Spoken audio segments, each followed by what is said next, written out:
the Lord, they had to go through Swarup Damodar Goswami. Swarup Damodar would interview them and say, well, what do you want to say? What do you want to present? What's your purpose? Why do you want to see the Lord? And if their purpose wasn't exactly right, then he wouldn't let them see him.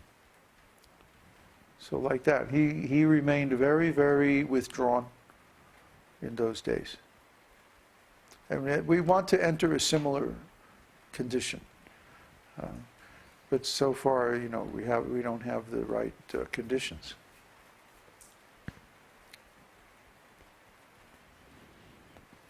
Is there a question from the audience? Yes, there are a few. Okay. Question from Mother Swati. Can we get that intensity by chanting? I find I can be intense for a short period only when I am using my own thoughts. The intensity required to go beyond the mind, she's talking about. What does that mean, using your own thoughts?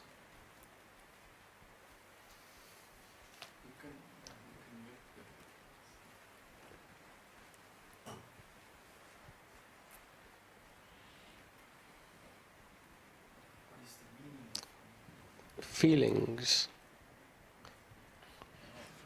Well, of course you should use your own feelings. What other feelings could you use?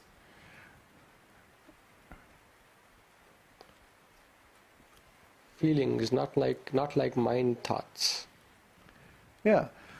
We get into the mood in which we want to serve Krishna, and then we intensify that mood until it reaches bhava, and then prema, and then mahabhava. Yeah.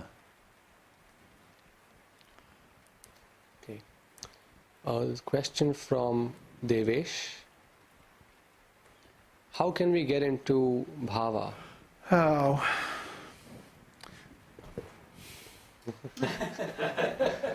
Somebody else asked. Really? We just spent the last 3 months talking about the first section of Nectar of Devotion that describes how, in detail.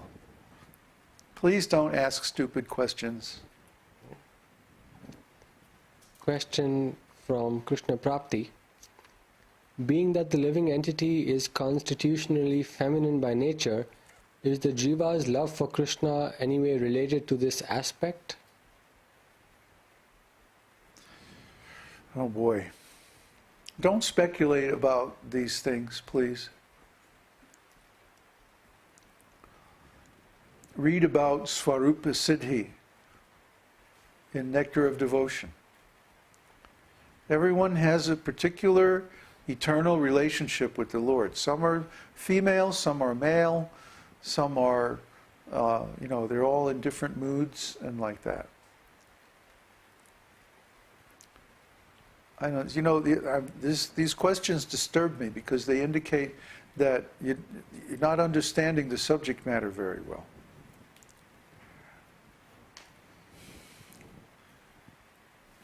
And I don't know where to go back to untangle your misunderstanding. Because, we just spent a whole bunch of time going through all this material with a fine-tooth comb. And it's like, even after all this discussion and all this presentation, you still don't understand it? And this is only the first part. What about the other 3 parts?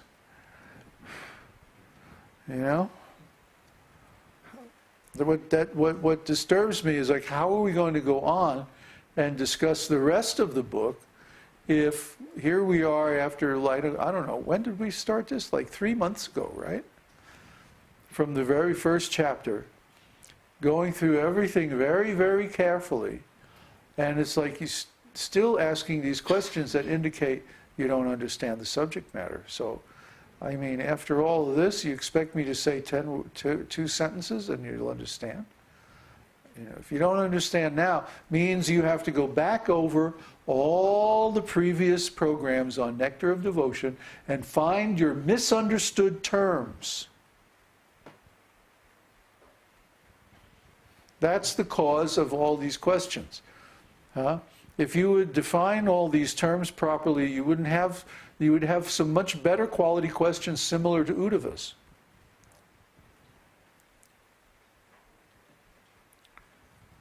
I mean, Uddhava and I can actually exchange a dialogue on this subject. But these questions, I mean, most of them aren't even worth addressing because they indicate a misunderstanding of the subject matter.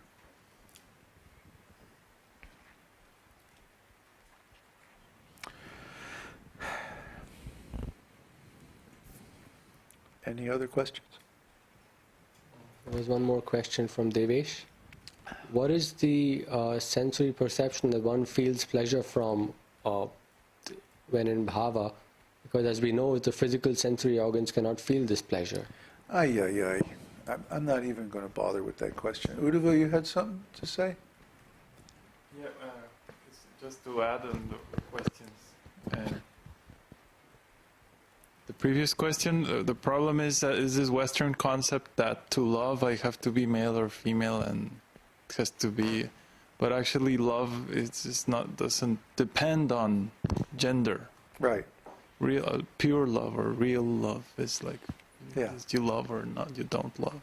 So that's for the previous question. And the last question, well, it's purely mental. Yeah, that's really mental. I mean, it's really bad.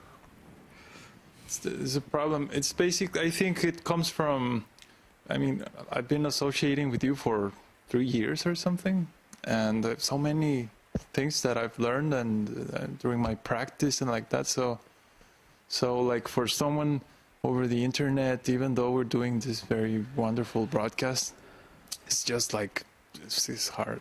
It's hard, you know, dealing with material consciousness and being surrounded by rascal and like that. Yeah. Like that's almost the subject matter. It's a very big gap, you know. The subject matter is so elevated, you know. It's so high, and it's beyond most people's experience, even most devotees' experience. Most devotees don't let themselves go into that complete intensity. You know, they stop it with the mind, and then they go off on some tangent. Oh, I should become a famous devotee. Oh, I should become a big kīrtan leader. Oh, I should become a temple president. Oh, I should, you know, do this or do that.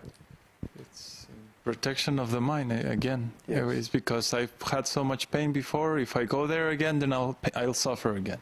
Yeah. So it's just emotional. That's very insightful, because the most intense experience that most people can remember is their birth. Pain, And this is totally traumatic. This is one reason why, you know, I think I was very much helped by doing primal therapy and depth psychology. You know, I did like about 2.5 years of intensive therapy, you know, and this was intense, you know,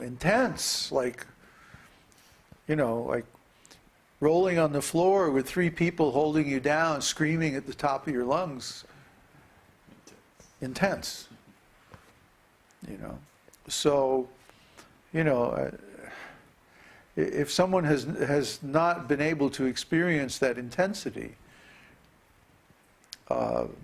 and they try to approach that level of intensity, the mind is just going to freak out completely. It's just going to shut everything down because, oh no, we're going to get into that again? No way, you know. And they're going to come up with some heavy negative impressions to shut down the energy. See? So, you know, what can I say? It's part of what I was able to attain in spiritual life had to do with my unique experiences in life. And some of these were like way outside the usual boundaries of what is considered acceptable for a devotee, you know. In fact, I don't know any other devotees who have gone as deeply into psychotherapy or as deeply into mystic yoga or as deeply into art or, you know, so many other things as I have. I mean, from my perspective, most devotees are very, you know, they lead like very sheltered narrow lives, and they don't really experience a lot of the really juicy, amazing things in life, because of this.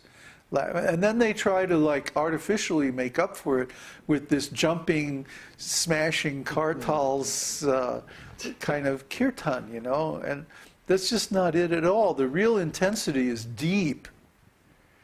The real intensity means, you go into a space where your mind just can't handle anything, and it just completely like freak out, and in a good way. Freak out in a good way. Freak out on the beauty of it all. And